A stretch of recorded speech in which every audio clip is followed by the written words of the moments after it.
In this video, I am going to show you how to install the IKEA LED light on the BESTÅ cabinets. We are not removing the cabinets from the wall, and we will run the wires behind the drywall. If you have not installed your IKEA Besta yet, make sure to check out my other video. You may find it helpful. I will post a link in the description. Let's take a look at the IKEA LED light. You need to buy 3 parts. First, you need a transformer. Then, of course, the LED light itself. Finally, it is the power cable. The LED lights are very light in weight. It comes with 2 aluminum tubes for you to hide the cable and 4 pieces of adhesive to secure it to your cabinets.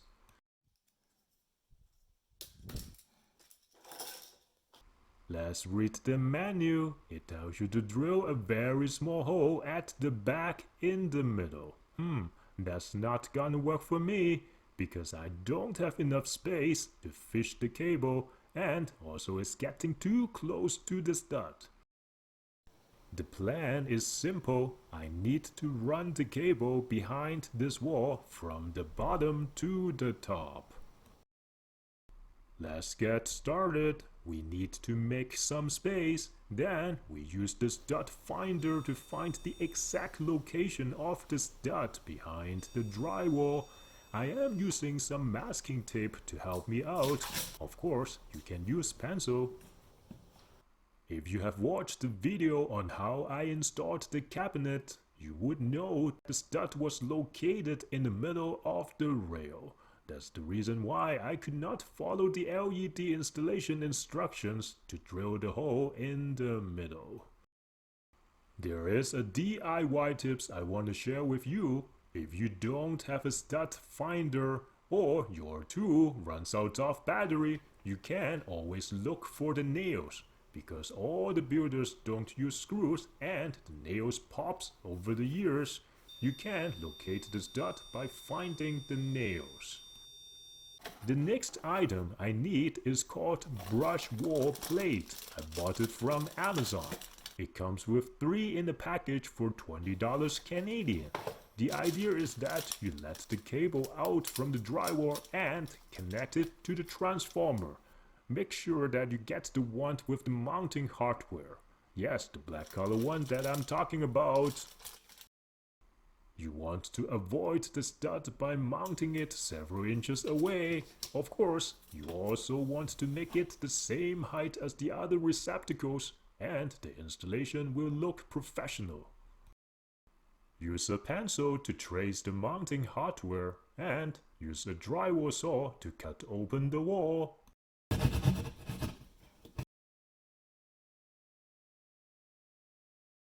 As I told you earlier, this drywall is facing outside. There is vapor barrier and fiberglass insulation behind it. In my experience, it is very difficult to avoid damaging the vapor barrier. As you can see, there are holes in there. It's extremely important to seal the damage by using tapes. I am using this product called tuck tape. It is designed for vapor barriers. If you don't do it, you may get water condensation and eventually get mold. Next, I am using the laser leveling tool to help me to mark the vertical lines where I am going to run the cable from the bottom to the top. I am drilling a ½ inch hole at 3.5 inches from the top to avoid the metal rail at the back. Now, this is the cabinet above. You can get a closer look. Be very careful to do it slowly when it's going through the drywall. Do not damage the vapor barrier because there is no way you can tape it. If you are lucky enough to do this on an interior wall, or you are located in an area where there is no winter, it will be much easier because there is no insulation at the back. All you have to do is to drop the cable from the top and catch it at the bottom. Of course, my life is always difficult, so I need to use this cable fishing tool. I got this from a local hobby store called Sale. I bet you can find it from Amazon for sure. You connect one section to another. It is flexible, but at the same time it remains straight. As a DIYer, do not buy this fish tape from your local hardware store. It is very difficult to use. I fished my own Ethernet Cat 5 cable and security camera wires. I can tell you what works and what doesn't work for DIY people, so trust me. Next, I am attaching a string to the head of the fishing tool. It will act as a guide wire for us to pull the cable.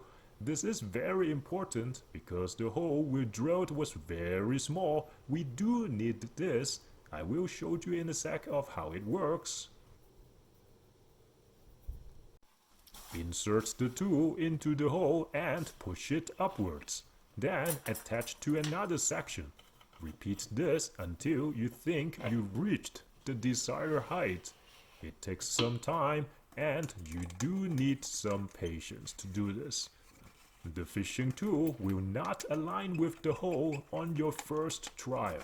Move it left and right, back and forth until you see it. It took me 20 minutes for the first hole and 10 minutes for the second. Don't give up.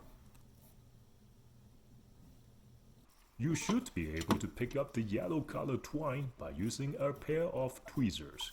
To make the pulling a bit easier, I attach it to the original roll and then I can pull it down slowly from the bottom. Now the guide wire is in place. We need to secure it to the IKEA LED lights. I am using some electrical tape. This prevents it from getting stuck when you are pulling the cable. Push the cable into the hole and then pull it from the bottom. It's very easy. There you go.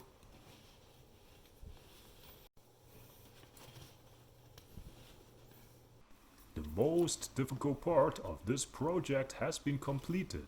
Now we are going to use the adhesive to secure the LED light to the cabinets.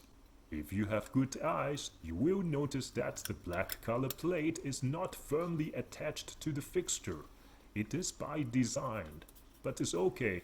Once you stick it to the cabinet, it will not move. Remember I showed you earlier, the package came with the aluminum tube. Slide the cable into the tube, just like that. To make sure it is right on center, I am using the laser leveling tool again. Peel off the back of the adhesive and stick it up there. Do the same for the LED lights, right in the middle. Perfect. I am using this product called split wire loom tubing to hide the white color cable. You can find this in any automotive parts supply store, such as Canadian Tire. After that, we need to install the mounting plate and run the cable through the brush. Install the cover plate and we are almost done. Finally, connect all the wires together.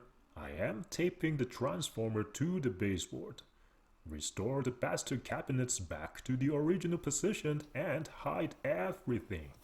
The power switch is right here. Let's turn it on. It looks fantastic. The LED makes a huge difference.